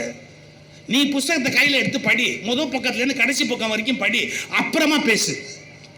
பாராட்டுவதா இருந்தாலும் ஒரு நூலை முழுசா படிச்சுட்டு பேசணும், திட்டுறதா இருந்தாலும் ஒரு நூலை முழுசா படிச்சுட்டு பேசணும். பேச்சையே முழுசா கேட்க மாட்டேங்கிறான். வாட்ஸ்அப்பில் வர ஒரு வார்த்தையை கேட்டுட்டு அவன் தோணுன கமெண்ட் போடுறான். கொடுமை. புத்தகம் என்பது எத்தனை சௌகரியம். இப்ப புத்தகத்தை பத்தி எழுதுறாரு பாருங்க. கத்தியின்றி ரத்தமின்றி உள்ளங்கையில் யுத்தம். இப்படி புத்தகத்தை கையில் தான் படிக்கிறோம். கத்தியின்றி ரத்தமின்றி உள்ளங்கையில் யுத்தம். புத்தகம் என்பது எத்தனை சௌகரியம். இதோ செவ்வாய் கிரகம் 10 ரூபாய்க்கு.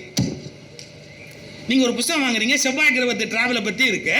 இதோ செவ்வாய் கிரகம் 10 ரூபாய்க்கு. இதோ கிளியோபாட்ரா என் பக்கத்தில். ஒரு புத்தகத்தில் படிக்கிறீங்க, உங்களுக்கு ஒரு விஷுவலாக ஓடும் இல்லை. கிளியோபாட்ராவை பற்றி வந்ததுன்னா அதை என்னமோ உங்கள் பக்கத்திலே வந்து தோலை தொடர மாதிரி ஒரு ஃபீல் வரும் இல்லை. இதோ கிளியோபாட்ரா என் பக்கத்தில், அதோ என் மேஜை மேல் நிலா, அது மேஜை மேல் நிலா, என் பரன் மீது பசிபிக் கடல். சில புத்தகத்தில் கடல் வாழ் உயிரினங்கள் பற்றிய புத்தகத்தை எடுத்து படிச்சு பாருங்க. என் பரன் மீது பசிபிக் கடல், கால் மாட்டில் அண்டார்டிகா, கட்டிலின் கீழே ராஜராஜ சோழன். இதோ செவ்வாய் கிரகம் 10 ரூபாய். இதோ கிளியோபாட்ரா என் பக்கத்தில். இதோ அதோ என் மேஜை மேல் நிலா, என் பரன் மீது பசிபிக் கடல், கால் மாட்டில் அண்டார்டிகா, கட்டிலின் கீழே ராஜராஜ சோழன். அடடா, புத்தகம் என்பது எத்தனை சௌகரியம். உயிரின் சுவாசம் அல்லவா புத்தகம். உயிரின் சுவாசம் அல்லவா புத்தகம். உனக்குள் ஒரு சூரியன் அல்லவா புத்தகம். அட்டையிட்ட அமுதம் அல்லவா புத்தகம். ஒரு அமிர்தத்துக்கு அட்டை போட்டா எப்படி? அட்டையிட்ட அமுதம் அல்லவா புத்தகம். உனக்கு வரம் வர யாரோ இருந்த தவம் அல்லவா புத்தகம். இன்னைக்கு ஒருத்தர் எழுதி வச்ச புத்தகத்தை படிக்கிறோம். வே சாமிநாத சர்மா அப்படின்னு ஒரு பெரியவர் இருந்தாருங்க. அவர் வரலாற்று சிறப்பு மிக்க கடிதங்கள் அப்படின்னு ஒன்றை மொழிபெயர்த்தாரு. அதோடைய சொந்த இது கூட இல்லை. வரலாற்று சிறப்பு மிக்க கடிதங்கள் படிச்சா புல்லரிக்கும். ஏன் தெரியுங்களா? அவுரங்கசீப் அவங்க அப்பாவுக்கு எழுதின கடிதம். அவுரங்கசீப் அவங்க அப்பாவுக்கு எழுதின கடிதம். அவங்க அப்பா ஷாஜகான் சிறையில் இருந்து மகனுக்கு எழுதின கடிதம். என்ன அவர் உள்ள வச்சுட்டார். அப்போ அவர் எழுதுறாரு, மகனே இது நியாயமா? அந்த யமுனை நதி கூட உள்ள வராதபடி கோட்டையிலேயே அப்படியே சிறை வச்சுட்டார். மகனே, இந்த இந்திய மக்கள் செத்துப்போன தகப்பனுக்கு கூட எள்ளும் தண்ணீரும் இறைப்பார்கள். நீ உயிரோடு இருக்கிற தகப்பனுக்கே தண்ணீரை நிறுத்தி விட்டாயே. அவங்க அப்பா எழுதுறான். அதுக்கு அவுரங்கசீப் பதில், சக்கரவர்த்தி சரியான முறையில் நடந்து கொண்டால் அவருக்கு தண்ணீர் கிடைக்கும், இல்லை என்றால் உயிரோடு மரிப்பதை தவிர உங்களுக்கு வேறு வழி இல்லை. மகன் பதில் எழுதுறான். சார், நீங்க அவுரங்கசீப்புக்கு உங்க அப்பனுக்கு நடந்த விஷயத்தை எப்படி சார் தெரிஞ்சுக்கிறது? யாரோ ஒருத்தர் ஒரு புத்தகத்தில் எழுதி வச்சான், அதனால தானே தெரிஞ்சுக்க முடியுது.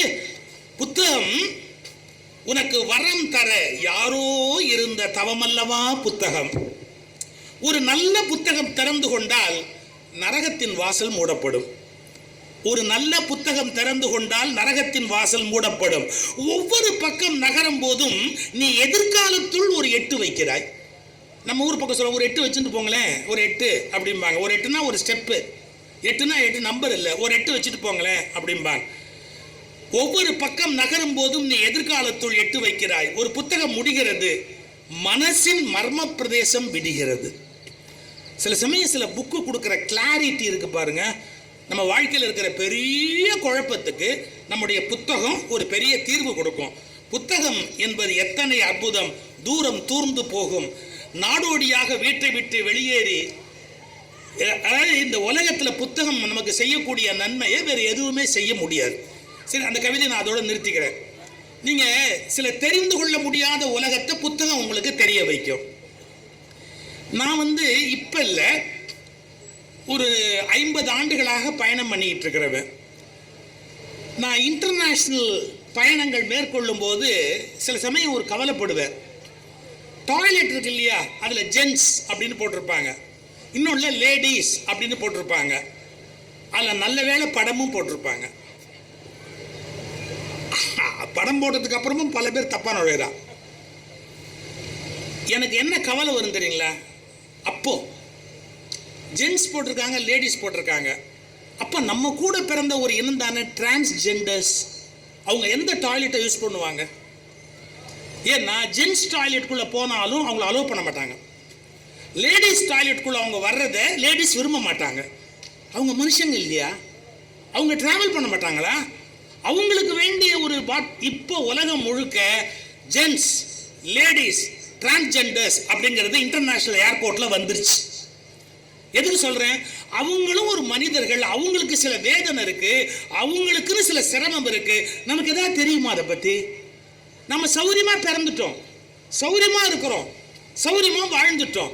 ஆனால் டிரான்ஸ்ஜெண்டர்ஸ் அப்படிங்கிற ஒரு செக்ஷனை பற்றி நம்ம ஒரு மட்டமான அபிப்பிராயம் வச்சுருப்போம். இல்லைங்க, அவங்க வேதனை, அவங்க கஷ்டம், அவங்க துன்பம், அவங்க அவமானம், அவங்களுடைய கண்ணீர், அவங்களுடைய வலி, அதை நம்ம எப்படி தெரிஞ்சுக்கிறது? ஒரு புஸ்தகம் வந்தது, நாடோடியாக வீட்டை விட்டு வெளியேறி அனைவராலும் புறந்தள்ளப்பட்டு ஏழைகளின் கேலி கிண்டல்களும் வாட்டி வதைத்திட தற்கொலையை துணையென சென்றவரை மாற்றியது ஒரு புத்தகம். அதன் பிறகு பிரியா பாபு அவருடைய வளர்ச்சி மதுரையை மணக்கச் செய்கிறது. டிரான்ஸ்ஜெண்டருடைய லைஃப்பை பற்றி ஒரு புக்கு வந்தது. அது நீங்கள் படித்தாதான் நமக்கு புரியாத ஒரு வாழ்க்கை இருக்குது, நமக்கு சுத்தமாக தெரியாத ஒரு வாழ்க்கை. நீங்கள் யோசிப்பீங்க, நமக்கு அது தெரிஞ்ச என்ன போகுது, நமக்கு அது தெரியாட்டி என்னன்னு. மன்னிச்சுக்கோங்க, இன்னொருத்தர் கஷ்டம் நமக்கு தெரியலன்னா நம்ம உயிரோடு இருக்கிறதுல அர்த்தமே இல்லை. மற்றவங்க கஷ்டம் என்னன்னு நமக்கு தெரியணும். ஒரே ஒரு நிமிஷம், திருவள்ளுவர் எழுதுறாரு, அறிவினால் ஆவது உண்டோ பிரிதின் நோய் தன்னோய் போல் போற்றார் கடை. நீ என்ன படிச்சு என்னடா பிரயோஜனம்? அடுத்தவன் கஷ்டம் என்னன்னு உனக்கு தெரியல, அப்புறம் நீ என்ன மனுஷன்? திருவள்ளுவர் கேட்கிறார், அறிவினால் ஆவது உண்டோ பிரிதின் நோய் தன்னோய் போல் போற்றார் கடை. இந்த இடத்துல நான் ஒன்று சொல்கிறேன், டிரான்ஸ்ஜெண்டர்ஸுக்குன்னு ஒரு லைஃப் கஷ்டம் இருக்குது, அதை நம்ம தெரிஞ்சுக்கணும் அப்படின்னு சொன்னால் நீங்கள் டிரான்ஸ்ஜெண்டராக மாற முடியாது. ஆனால் அந்த புத்தகத்தை எடுத்து படிச்சிங்கன்னா ஒரு டிரான்ஸ்ஜெண்டருடைய துன்பம் என்ன அப்படிங்கிறத தெளிவாக புரிஞ்சுக்க முடியும்.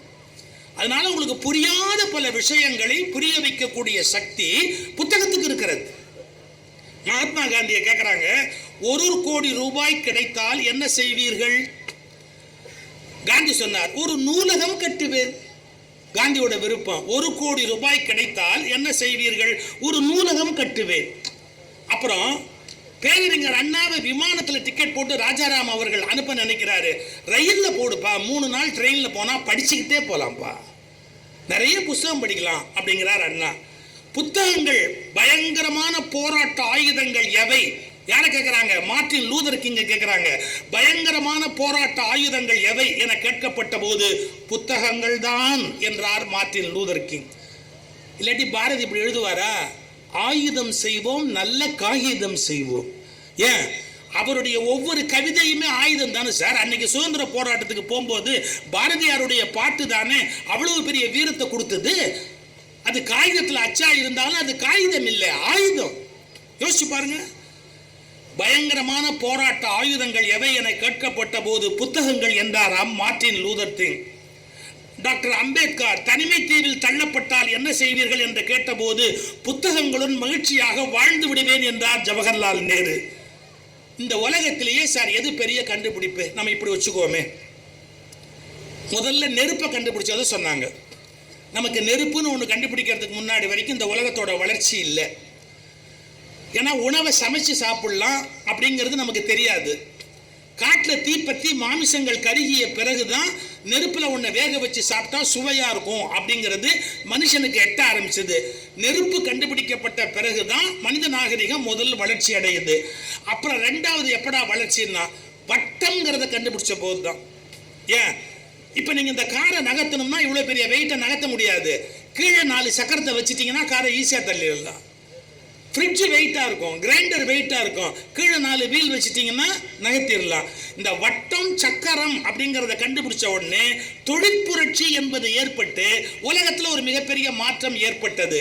இந்த மாதிரி உலகத்தோட வளர்ச்சியை கணக்கிட்டவங்க என்ன சொல்கிறாங்க, இப்போ நம்ம கண்டுபிடிச்சிருக்கோமே கேஜெட்ஸ், இப்போ நம்ம கண்டுபிடிச்சிருக்கிற இந்த கேஜெட்ஸ் வந்து நம்முடைய அறிவின் வளர்ச்சிக்கு உச்சக்கட்ட நிலை அப்படிங்கிறாங்க. ஆனால் மனித குல சிந்தனையாளர்கள் என்ன சொல்லுகிறார்கள் என்று கேட்டால், இந்த உலகத்தின் மிகப்பெரிய கண்டுபிடிப்பு மொழி அப்படின்னு எழுதுறாங்க.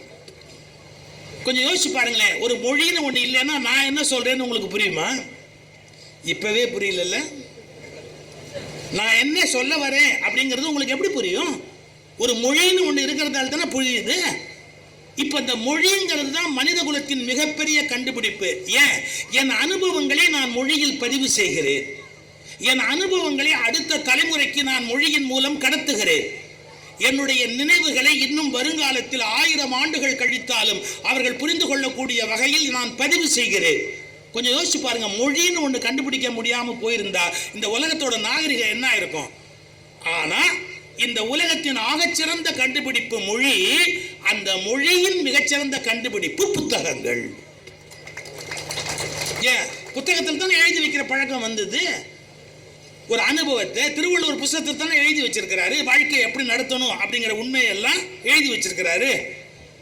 என் கல்லறையில் மறவாமல் எழுதுங்கள், இங்கே ஒரு புத்தக புழு உறங்குகிறது. யாரோட தெரியுமா?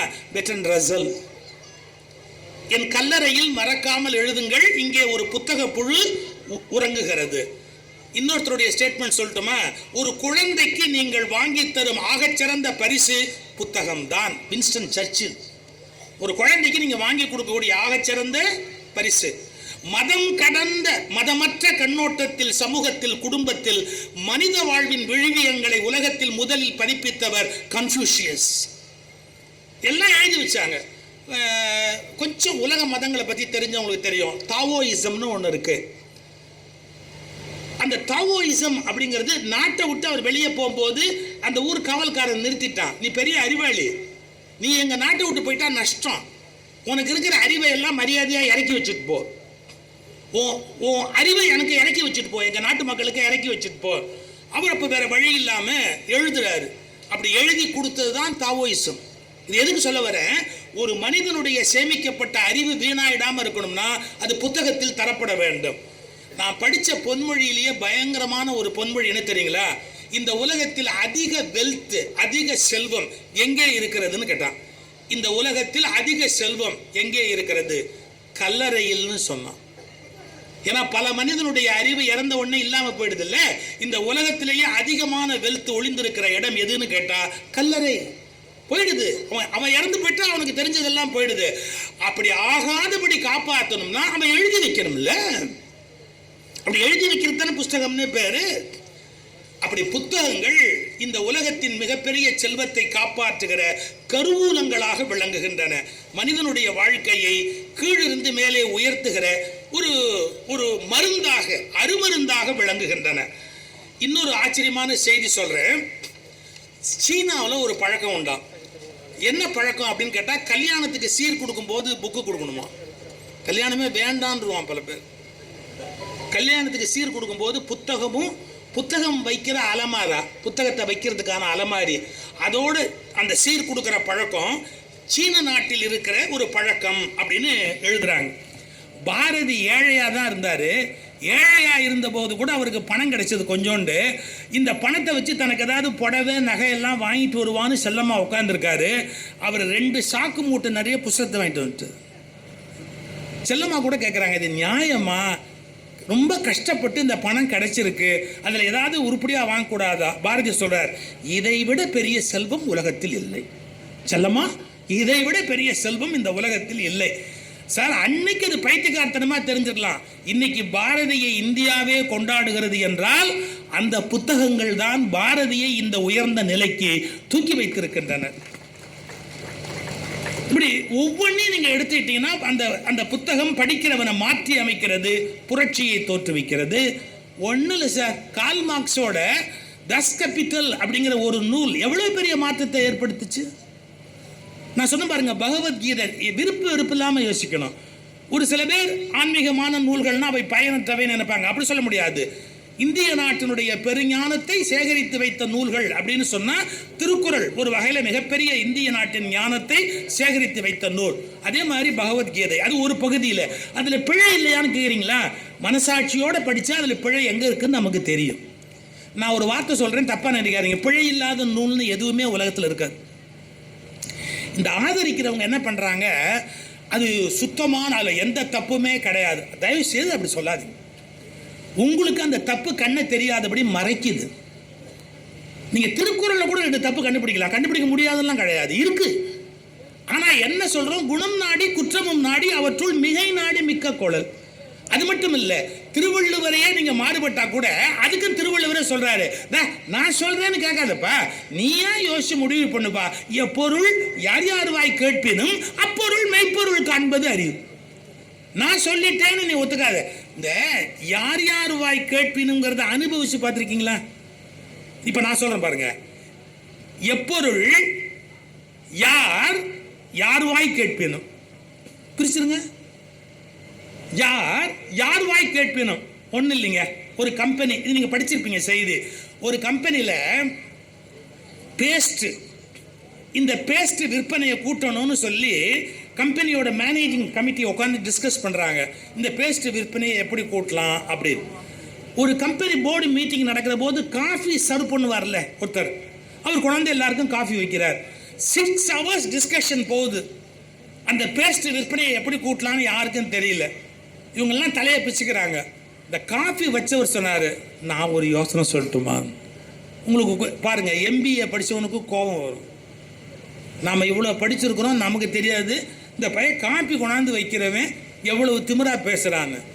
எப்படி அப்படின்னா, ஒன்றும் இல்லைங்க, இந்த பேஸ்ட்டை பிதுக்குனா வெளியில் வர்ற வாய் இருக்குல்ல, ஆமாம், அதை கொஞ்சம் அகலமாக்குங்க.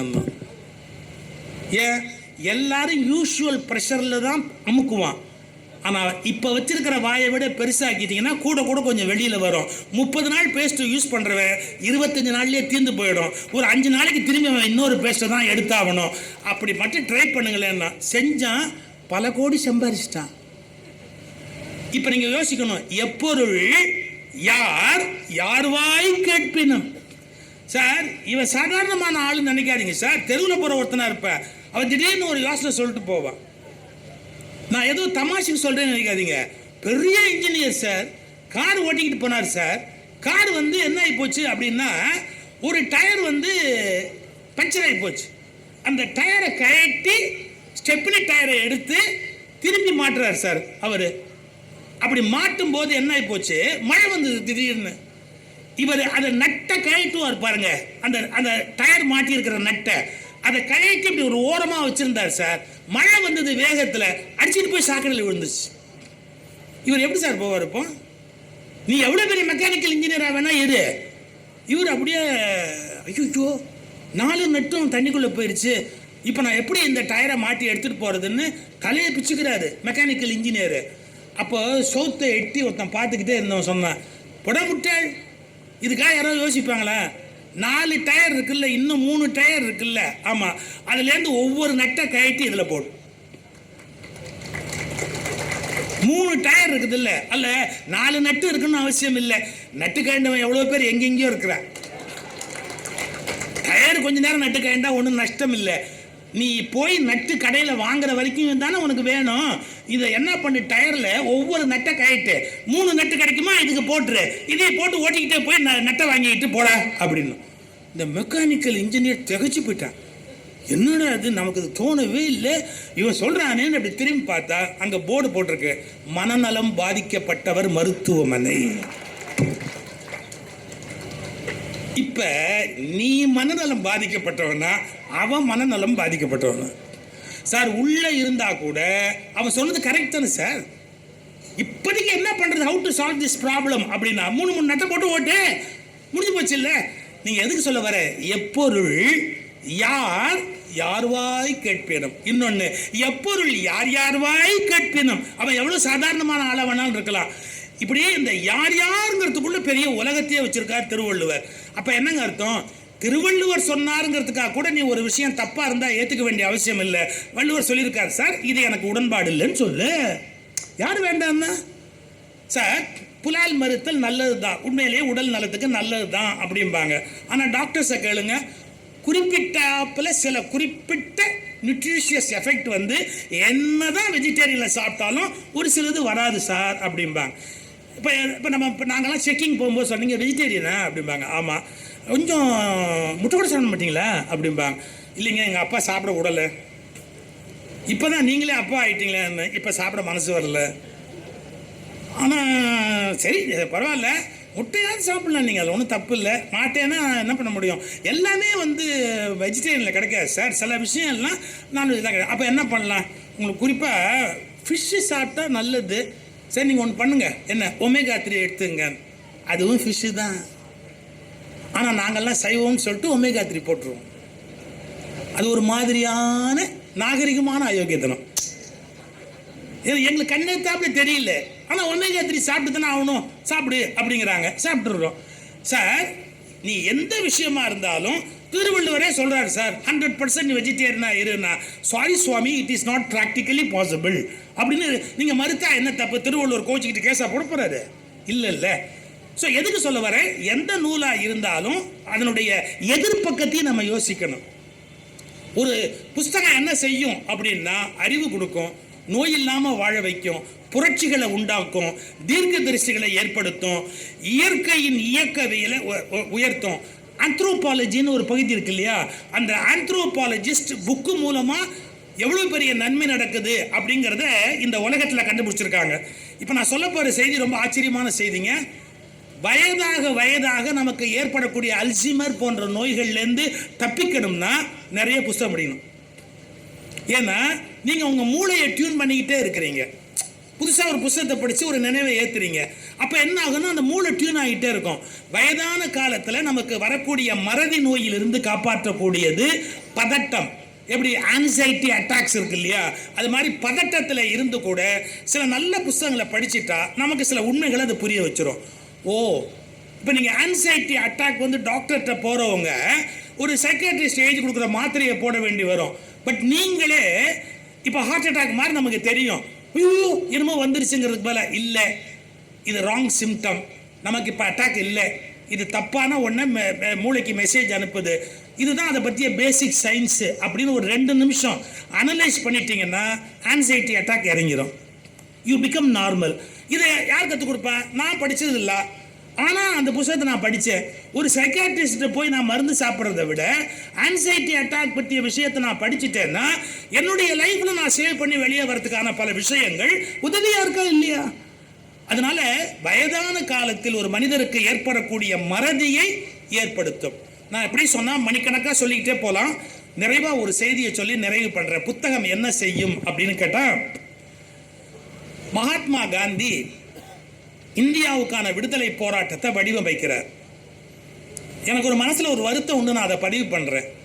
மகாத்மாவின் பங்களிப்பை குறைவாக மதிப்பிடுவது இந்த தேசத்துக்கு செய்கிற துரோகம். மகாத்மாவினுடைய பங்களிப்பை குறைவாக மதிப்பிடுவது நாம் இந்த தேசத்துக்கு செய்கிற துரோகம். இன்னைக்கு ஈஸியாக பேசிடலாம். சுதந்திரம் வந்து சௌக்கியமாக இருக்கிற போது எல்லாம் மகாத்மாவை எதிர்த்து பேசிடலாம். ஏன் இன்னைக்கு வெள்ளக்காரன் இருக்கும்போது பேசுறது? புஸ்தகம் உள்ள போட மாட்டான் வெள்ளக்காரன், தூக்கி உள்ள எலும்புன்னு வச்சிருப்பாங்க. இன்னைக்கு உட்காந்து பேசலாம், காந்தி ஒன்றும் பெருசாக கிழிக்கல அப்படிலாம் சொல்லலாம். தயவுசெய்து அப்படி சொல்லாதீங்க.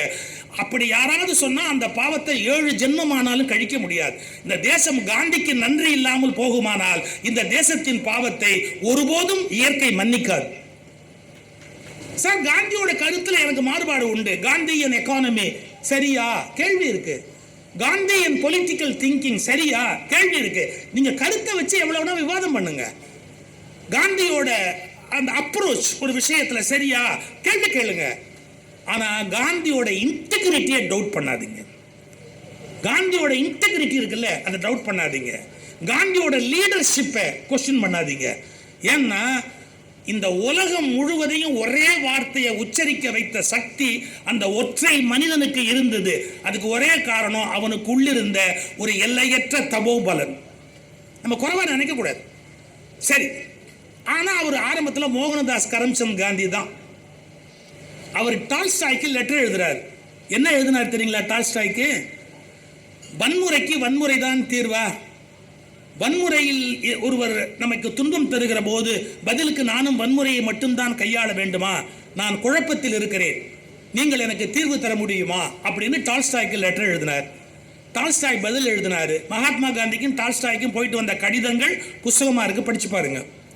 அவர் பதில் எழுதுறார். என்ன எழுதினார் தெரியுங்களா? அவசியம் இல்லை, வன்முறைக்கு வன்முறை தான் தீர்வு என்பதில்லை, வன்முறைக்கு மென்முறையும் தீர்வு. நீங்கள் அகிம்சையின் வழியில் வன்முறையை சந்திப்பதற்கு வாய்ப்பு இருக்கிறது அப்படின்னு கடிதம் எழுதுறார். நீங்க மென்முறையை பயன்படுத்துங்க அப்படின்னு.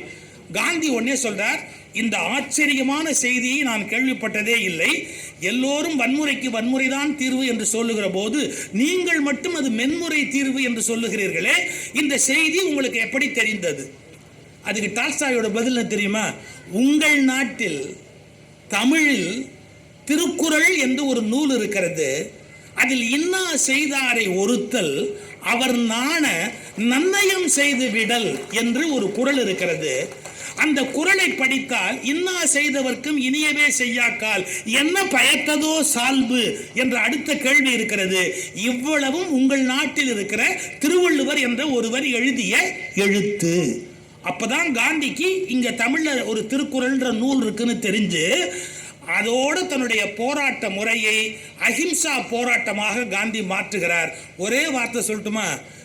மோகனதாஸ் கரம்சந்த் காந்தியாக இருந்தவரை மகாத்மா காந்தியாக மாற்றியது திருக்குறள் என்ற ஒற்றை புத்தகம். திருக்குறள் என்ற ஒற்றை புத்தகத்தினுடைய ஒரு குறள் மோகனதாஸ் கரம்சந்த் காந்தியை எப்படி மாற்றிச்சு? ஒரு மகாத்மா காந்தியாக மாற்றிட்டு. தமிழர்கள் ஏதோ இந்த தேசத்தை மாற்றுவதற்கு உதவி செய்யல அப்படின்ற மாதிரி குற்றம் சாட்டுகிறார்கள். கிடையாது. இந்த தேசத்தின் மாபெரும் தலைவனாகிய மகாத்மா காந்தியை உருவாக்கியது டால்ஸ்டாயின் சிந்தனைகள். டால்ஸ்டாய்க்கு அதை உருவாக்கியது திருக்குறள். இதை ஒரு வினாடி நினைத்தா உங்களுக்கு புரியும். புத்தகம் என்ன செய்யும்? ஒரு மிருகத்தை மகாத்மாவாக்கும். வணக்கம்.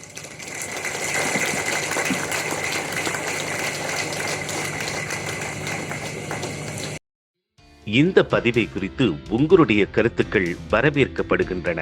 மறவாது ஐதர்மபுரி சேனலை சப்ஸ்கிரைப் செய்து பாருங்கள். இந்த நாள் இனிய நாளாக அமைய வாழ்த்துகின்றோம்.